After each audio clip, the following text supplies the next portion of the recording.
Kabanata 611.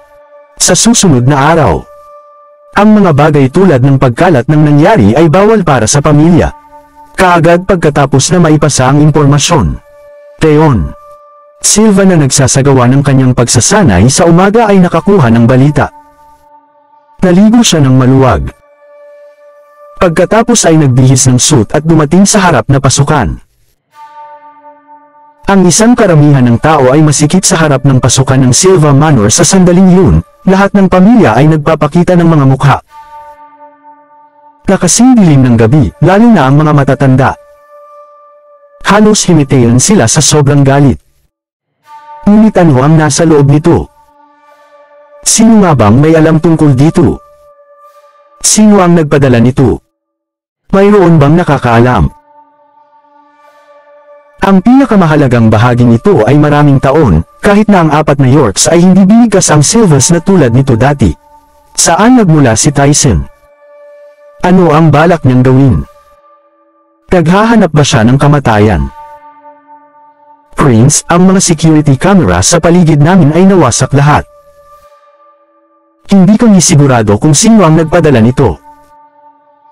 Ngunit pinaghihinalaan ko na ang ahente ng taong iyon ang nagpadala nito, ang iba ay walang kagat tulad ng sa kanya. Brent Silva said habang yumuko. Sumimangot si Leon at sinabi, buksan ang kabaong at tingnan kung ano ang nasa loob. Gayunpaman ang lahat sa pamilya ay nakatingin sa bawat isa, walang naglakas loob na umusad. Ang kabaong ay masyadong nakakatakot pagkatapos ng lahat. Ano ang nasa kabaong kung ito ay isang bomba? Hindi ba sila magiging patay bago na nalalaman kung bakit? Nais ni Brent na buksan, ngunit natakot din siya. Siya nagpakita ng pag-aalangan sa kanyang mukha. Bangkos ng mga dumi. Malamig na lumuso si Leon. Pagkatapos ay lumakad na mag-isa at sinipa ang kabaong ng maluwang. Gasp! Nang makita ng mga tao na mayroong isang katawan sa loob. Ang kabaong, hindi nila mahawakan ang kanilang hininga. Sino ang lalaking ito? Bakit pamilyar siya? Ani Leon habang nakasimangot matapos makita ang bangkay sa kabaong. Maingat na lumakad si Brent at tiningnan ang katawan, pagkatapos ay nagbago ang kanyang ekspresyon at sinabi, Prince, si Tommy Ray yun. Nasa tabi namin siya nung araw ang pangyayari ay nangunguna kahit na noon. Walang kahit na may alam tungkol dito, ngunit ang isang tao talaga ang nag-uwi ng bangkay ng isang kasabwat mula sa isang insidente noong una. Ano ang nangyayari? Noon, si William ang kanang kamay ng taong iyon. Nagsisilbi itong higit na patunay na ang kanyang ahente ay ang gumawa nito. Mukhang may nagtaksil sa amin. Kunin mo si Margie Cloud upang sabihin sa amin kung ano ang nangyayari. Kalmado si Leon habang mabilis na binigay ang utos. Hindi nagtagal, si Margie at ang iba pa na natatakot pa rin sa kanilang kaalaman ay nakarating sa Silva. Hindi naglakas loob si Margie na tumingin. Mabilis niyang isinalaysay ang insidente na nangyari noong isang araw. Prince Silva, ang Harvey York ay talagang nakasisindak. Mayroon pa siyang mga gangsters sa ilalim ng kanyang utos. Kumuha na kami ng mga killer mula sa mga gang upang makitungo sa kanya, ngunit wala itong silbi. Makikita ko. Nais niyang magsisi tayo sa harap ng libingan ni William. Kung hindi ito, patay na tayong tatlo ngayon. Sinabi ni Margie habang nanginginig, mahirap sabihin kung natutuwa siya o nakakaramdam siya ng kalungkutan. Siya ay isang malupit na babae at natakot pa rin siya.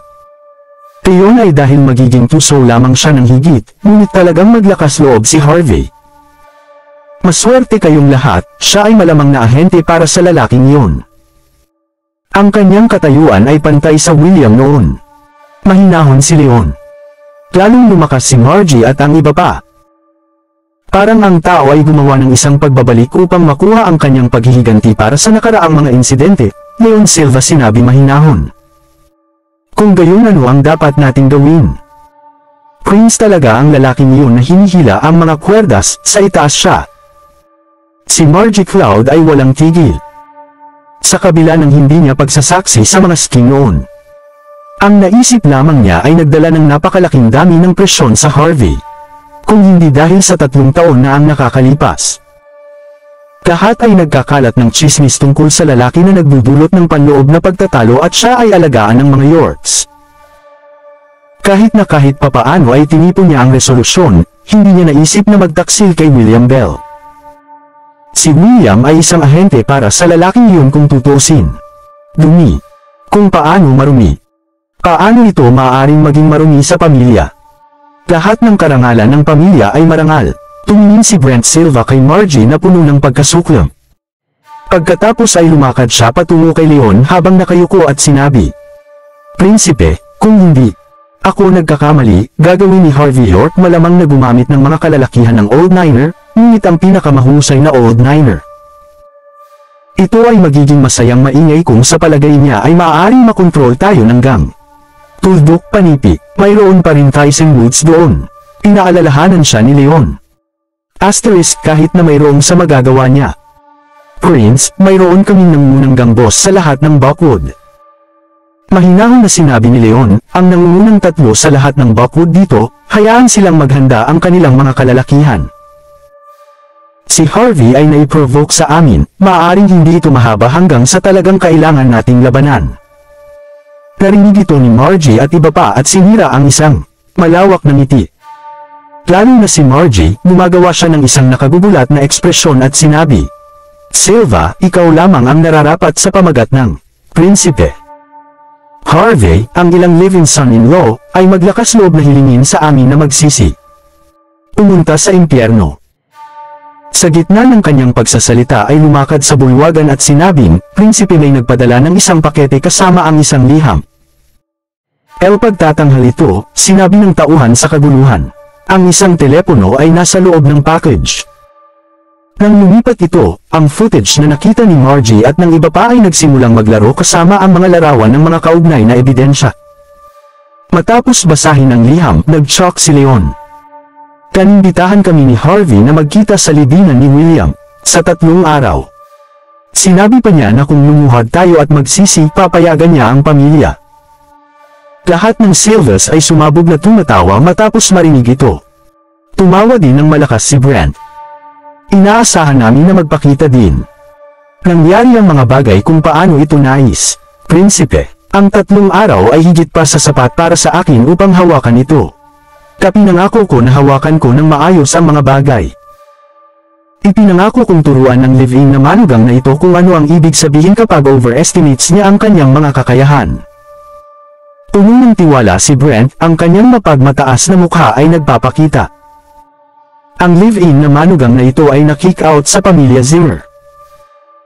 Iyon ay nangangahulugan na wala siyang paraan upang magamit ang mga mapagkukunan mula sa Silver Nimbus Enterprise. Anak at isang pangkaraniwang Old Niner na nag-iisip na maaaring baguhin ang kanyang kapalaran. Alam ni Brent kung sino ang pakikitungo niya. Naisip niya na baka agad sumuko kapag sila nakita ang Silva na makapangyarihan. Kung ito ay totoo, kung gayon masisiyahan na mapanood ang ekspresyon ni Harvey. Tama, iiwan ko ito sa iyo, mahinahon na sinabi ni Leon. Isang ahente na tulad niya ay hindi karapat-dapat sa akin na marumi ang aking sariling mga kamay, tiyak na sigurado. Tiwala si Brent. Masisiyahan ka lang sa palabas pagdating ng oras. Hahawakan ko ang natitira. Nasa bahay si Harvey York nang ibigay niya kay Yvonne Xavier isang tawag sa telepono. Lang sandali matapos niyang i-hang up ang tawag, tumawag si Mandy Zimmer at tinanong na sunduin siya sa site ng konstruksyon sa lalong madaling panahon. Pagdating ni Harvey, siya ay nagtaka upang matuklasan na ang mga kalalakihan lamang ng Old Niner ang nagtatrabaho. Ang mga kawani at construction na manggagawa na nasa ilalim ng Silver Nimbus na wala ang lahat. Harvey patungo kay Mandy at tinanong ang nangyayari. Naguguluhan si Mandy sa sitwasyong naruroon nila. Tinawagan kami ng Sky Corporation kaninang umaga. Sinabi nila na kinikilala lamang nila ako bilang CEO ng kumpanya. Narinig ko na pumasok si Lolo at ang iba pa. Isang angkop na galit pagkatapos matanggap ang tawag. Tinawag niya ang mga kawani at manggagawa sa konstruksyon sa lalong madaling. Ngunit ikaw ang CEO, hindi ba dapat silang makinig sa iyo? Sinabi ni Harvey na may nakasimangot. Hindi ito tungkol doon, ang mga kawani at manggagawa sa konstruksyon ay mga matalinong tao. Ang kumpanya ay naging magulong sa huli. Upang gumana hanggang sa ang insidente ay naitakda, sabihin mo sa akin. Ano ang gagawin namin? Nag-isip si Harvey. Ito. Naintindihan niya kung ano ang mga manggagawa sa pamamagitan ng paglalagay ng kanyang sarili sa kanilang sapatos. Ang pakikipaglaban ng mga manggagawa para sa awtoridad sa kumpanya ay palaging magtata. Sa pagpatay sa mga tao nang walang pag-iwas ng dugo. Kapag sinusuportahan ng buong pamilya si Mandy dati, natural silang makinig sa CEO. Ngunit ngayon ay sinipa si Mandy sa pamilya, ngunit iginiit ng Sky Corporation na magpatuloy siya maging CEO ng Silver Nimbus Enterprise. Iyon ang dahilan kung bakit nagkaroon ng alitan sa pagitan ng dalawang partido. Kahit na higit pa, ang salita ng insidente ni Harvey sa kanya na nakakasakit sa Silvers ay kumalat sa buong Buckwood. Sa ilalim ng mga sitwasyong iyon, paano hindi matakot ang mga ordinaryong manggagawa? Maliban kung maaari silang ganap na mihinag ang insidente tungkol sa Silvers. Kung hindi, mahirap na umarkila ng mas maraming tao bilang CEO ng Silver Nimbus Enterprise. Nagbigay si Harvey ng idea na isip tungkol dito, hindi siya nag-aalala tungkol sa sitwasyon. Kapag siya ang mag-aalaga sa Silvers pagkatapos ng 2 araw, natural na babalik ang mga manggagawa. Hindi ito makakaapekto kahit ano pa man ang mga operasyon sa site ng konstruksyon ay titigil sa 1 araw o 2. Nang makita ni Mandy si Harvey na hindi nagsasabi ng isang salita at kumikilos na nakaka-relax, medyo galit siya. Napagtanto mo ba na naapektuhan mo ako dahil sa iyong kawalang ingat? Hindi mo lang ako papayagan na malaya sa aking mga alalahanin. Sundin ang taong ikakasal mo, maging isang tandang o aso, ngunit inaasahan kong mabuhay din ng mas mahusay na buhay. Kahit na sinisisi ni Mandy ang Harvey, hindi niya ibig sabihin na iwanan siya. Umiti si Harvey sa kanya, natapos ni Mandy ang pagtatanong ng mga katanungan, pagkatapos ay chuckled at sinabi, na, ako ang pangyayari tungkol sa Silvers. Well done, ang mga manggagawa ay babalik ng walang oras. Bakit ka pa ba hinirang ng Sky Corporation bilang CEO? Sa kanilang suporta. Ang Zimmer sa Silver Nimbus Enterprise ay walang gaanong sasabihin sa bagay na ito. Natapos mo ang Silver Nimbus Mountain Resort Project. Maaari mong patunayan sa kanila na ikaw ang may kakayahang. Kahit na lumayo ka sa Sky Corporation at sa Zimmers mamaya at muling itayo ang isang kumpanya. Magkakaroon pa rin kami ng pera para dito, tama ba ako? Sa mga kakayahan ng aking asawa, medyo mahirap ito pabagsakin. Tinakawalan niya at tahimik na tinanong. Harvey, ano ang itinatago mo, sa? Inisip ito ni Harvey at pagkatapos ay chuckled. Wala akong itinatago sa iyo. Hindi ko ba sinabi sa iyo? Ako si Prince York at maaari kong makipag-usap sa ilang pamilya Silva pagkatapos ng 2 araw, oo. Ikaw ay Prince York. Ngunit ang aking Prince York, baka mawala din tayo sa loob ng 2 araw. Magkasama kami sa apoy sa puntong ito. Malinaw, hindi naniniwala si Mandy sa anumang sinabi ni Harvey. Inisip pa rin niya ito bilang ilang uri ng isang biro. Napabuntong hininga si Harvey. Alam kong walang maniniwala kung sinabi ko ang totoo. Nag-isip siya ng isang sandali at sinabi, totoo lang, narinig ko na si Prince York ay may deal sa Silvers pagkatapos ng 2 araw. Kaya, kami akma makakuha ng maswerteng oras na ito. Minsan tapos na ang Silvers magiging maayos kami. Matapos marinig ito, ang kasiyahan ay ipinakita sa buong mukha ni Mandy. Yep, maghintay ka lang sa aking mabuting balita. Walang magawa si Harvey, walang maniniwala. Kinabukasan, sa gabi. Bukas ay ang araw upang itakda ako ang sitwasyon. Umupo ni Harvey York ang isang mesang masarap na pagkain sa gabing yun. Kasama ang fettle ng Riesling. Bumagsak si Harvey ng alak pagkatapos ay mahina na sinabi, "Mandy, sabihin mo sa akin, bibigyan namin ng pagkakataon ng Zimmers." Mandy Zimmer nagyelo, hindi niya alam kung bakit sasabihin niya ang isang bagay na tulad ng sa ganun. Ang Silvers ay haharapin bukas, at ang kumpanya ay mahuhulog sa iyong mga kamay. Ikaw ang magiging bunsong babaeng CEO sa buong Buckwood. Maaaring hindi ako komportable na makasama ang mga Zimmers, ngunit ang mga taong iyon ay iyong pamilya pa rin. Iniisip ko na dapat nating bigyan sila ng pagkakataon. Kung tatayo sila sa amin laban sa Silvers. Pagkatapos ay hayaan silang panatilihin ang kanilang 49% ng mga namamahagi ng kumpanya at yumaman sa mas mahigit hindi niya inakala na malulubog pa rin sa kanyang sariling mundo s. Puntong ito. Ito ay isang pagkakataon lahat ng ito ay hindi mangyayari. Una, ang hidwaan sa pagitan ng Prince York at ng Silvers ay Harvey lamang na naglalabas ng kalokohan. Sino ang nakakaalam kung totoo ito? Pangalawa, ang mga Zimmers ay hindi mga tanga. Bakit pa man tatayo sila laban sa Silvers? Ang mga Zimmers ay nasa Buckwood lamang dahil sa ang tulong ng Silvers sa una. Gayunpaman, pagkatapos na makita si Harvey na masasayang ito. Walang puso si Mandy na ibasag ito sa kanya. Hahayaan ko lang siya. Kung ang Prince York ay hindi nagkaroon ng Silvers na makitungo sa pagtatapos ng bukas. Ang dalawa ay maaaring umiwas at humantong sa isang kanal sa kung saan. Kung gayon, mas mabuti na lamang na sa araw bago ang kanilang pagkamatay. Tama, pagkatapos ay may pagkakataon ka. Umiti si Mandy. Tumawag si Harvey kay Senior Zimmer. Harvey, ano sa palagay mo ang ginagawa mo? Ang mga Zimmers ay hindi na naiugnay sa iyo ngayon din. Ang malamig na tono ni Senior Zimmer ay umalangaw sa kabilang bahagi ng telepono. Tumawa si Harvey at sinabing bilang respeto. Mandy, tatawagan kita ulit ng aking lolo. Binibigyan kita ng huling pagkakataon. Bukas, ang araw na. Masisira ang Silvers. Kung hahayaan mong bumalik si Mandy sa Zimmers at tumayo sa hinaharap.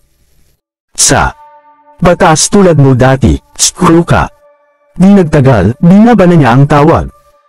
Tumawag si Harvey kay Simon Zimmer sandali. Harvey, paano ka pa magkaroon ng apdo na tawagan ako? Ako. Sinasabi ko sa iyo, aalisin ko si Mandy bukas. Anak ko yan, responsibilidad ko. At maaari kang pumunta sa impyerno. Narinig ko na nagpadala ka pa ng kabaong upang pukawin ang Silvers. Totoong ikaw. Si Simon ay nanginginig sa isang galit na galit sa kabilang panig ng telepono, hindi niya inisip na gawin ito Harvey. Harvey talaga itong walang kahihiyan na ito. Siya ay maglakas loob na gumawa ng kaguluhan, kahit na pagkaladkad kay Mandy pababa ng tubig sa kanya. Harvey ay jiggled down pagkatapos Simon nababa ang tawag. Ang Zimmers ay hindi nakuha ang kanilang pagkakataon. Ang oras ay maaaring hindi na dumating muli para sa isang pagkakataon na tulad nito. Napangisi si Mandy habang nadidismaya at walang magawa. Siyempre magtatapos ito sa ganitong paraan. Paano nga ba mapagkakatiwalaan si Harvey? Ang mga bagay na kanyang ginawa at ang mga bagay na sinabi niya. Si Harvey ay baka takutin pa rin ng Silvers hanggang sa puntong siya ay magiging hysterical bumantonghin na si Mandy at sinabing tama. Ang kanilang pagsisisi sa iyo at tanggihan ang iyong alok. Ginawa nila ang ilog ng pagkakataon na binigyan namin sila. Tama. Sa gabi. Binigyan ni Tyson Woods si Harvey York ng isang kalang telepono, CEO, na-contact ko na ang pinahiniling mo sa akin. Pinagsama nila ang men sa lalong madaling panahon pagkatapos ng iyong utos ay nagmula sa iyo. Gayon din, sila ay ako buong kontrol ng kanilang mga kalalakihan. Hindi masama, hintayin mo lang ang tawag ko, utos ni Harvey. Sa susunod na araw. Si Harvey ay kasama ni Mandy sa libingan ni William Bell ng madaling araw. May dala siyang puting alak at ibinuo sa harap ng libingan bilang handog. Ito ay, si William Bell. Ang aking kapatid sa universidad, tila bahagyang nalungkot si Harvey. Si Mandy ay mukhang namumula rin. Nararamdaman din ba ni Harvey na malapit na siyang gawin ng Silvers? Yun ba kung bakit dumalaw s? Iya sa kaibigan bang antong hininga si Mandy matapos ang ilang mga minuto. Halata naman siya ay nagpasya. Dahil sinabi niya na sundin ang lalaki na siya kasal bago siya umalis sa Harvey sa simula. Marahil ang tanging bagay na magagawa niya ay upang mamatay kasama si Harvey sa puntong ito. Ang Silvas ay dapat na gumawa ng aksyon at ibababa siya sa lalong madaling panahon. Marahil ngayon ang araw. Nagbigay ng isang mahinang ngiti si Mandy na hindi nagsasalita ng isa pang salita. Hindi nagtagal, isang Volkswagen ang mabilis na dumating sa eksena. Sina Simon Zimmer at Lillian Yates ang lumabas sa sasakyan. Si Harvey ay bahagyang nagulat. Hindi siya sigurado kung bakit sila dumating. Marahil naisip nila ito at nais na tumayo sa kanya. Hindi niya inaasahan na si Simon Zimmer at ang kanyang asawa ay hindi man lang magbigkas ng isang salita at hinayla lang si Mandy at pinasok siya sa sasakyan. Bulalas ni Mandy, "Pare, iba pa, ano ang ginagawa ninyong dalawa? May balita lang ako." Si Harvey talaga ay nagsulat ng isang liham upang pukawin si Prinsipe Silva na sinasabi niya malapit na siyang labanan hanggang kamatayan at siya ngayon. Ang dumi na overestimating kanyang kakayahan at naghahanap para sa kanyang sariling kamatayan ay hindi nababahala sa iyo. Hindi ka lang pwedeng mamatay kasama niya. "Anak ka namin, kailangan mong sumama sa amin." Nagsalita si Simon sa punto kung saan siya praktikal, at sumisigaw. Malinaw na wala siyang ginagawa sa nagdaang ilang araw, kahit papaano ay nakakuha siya ng ilang intil tungkol sa laban na ito. Mahigpit na hinawakan ni Lillian si Mandy, hindi siya pinapalabas ng kotse. Sa wakas ay alam ni Mandy ang ginawa ni Harvey, at napagtanto kung bakit nagpakita ang kanyang mga magulang. Laban sa hindi matatag na tindig ni Harvey, siyempre pipilitin ng kanyang mga magulang na iuwi siya. Nagpumiglas si Mandy, "Ama, ina, iwan mo ako. Kahit na ako ay matapos na ng Silvas, ito ay sariling buhay upang ibigay. Harvey, tulungan mo ako. Gusto kong manatili sa iyo." Hindi siya maglakas loob. Kung maglakas loob siya na pigilan ako, sumama ako sa kanya. Galit na sinabi ni Simon, ayaw niya. Hindi niya magawang mapanood ang kanyang sariling anak na babae na mamatay sa walang halaga na sako ng basurahan. Handa na siya para sa kanyang magandang anak na babae na magpakasal sa ibang tao, at mag-enjoy ng kaluwalhatian at kayamanan. Bahagyang nakasimangot si Harvey habang malamig na nakatingin kay Mandy. Hindi gumagawa ng anumang aksyon. Sa wakas, dinala si Mandy matapos ang isang walang bunga na pakikibaka, habang nakatingin kay Harvey na nakatayo sa harap ng libingan na nag-iisa sa bintana ng kotse. Ang mga luha ni Mandy ay pumatak sa kanyang mukha nang hindi makakapaghiwalay. Sa kanyang isipan, silang dalawa ay hindi magkakahiwalay ng kamatayan magpakailanman. "Anak, bakit ka umiiyak? Dapat ay natutuwa ka." Sa ganoong paraan, mapahamak ang lalaking nagdadala ng malas. Pagkatapos ay malaya ka. Kung nais niyang pukawin ang Silvas, problema niya sa labis na pag-overestimate ng kanyang mga kakayahan. Hindi ito alalahanin sa amin. Umuwi na tayo at magpahinga. Dadalhin kita sa isang blind date bukas, lahat sila mayaman at guwapong binata. Natinig ang kinumbinsi siya ni Lillian. Ang pagkuha kay Mandy sa bahay ay bahagi rin ng kinakalkula na plano ni Senior Zimmer. Si Senior Zimmer ay gumawa ng desisyon na iyon lalo na nang malaman niya na si Harvey ay mayroong iway upang pukawin ang Silvas. Hindi niya hinayaan na mamatay si Mandy sa kanya, ay drag ang Zimmers pababa din pagkatapos. Kinikilala ng Sky Corporation si Mandy bilang CEO pa rin. Kung bakit hindi kayang bayaran ng mga Zimmer ang Mandy sa yugtong ito, ang pinakamahusay na plano ay maghintay para sa Silvas na matapos Harvey at pagkatapos ay magdagdag ng insulto sa kanyang pinsal.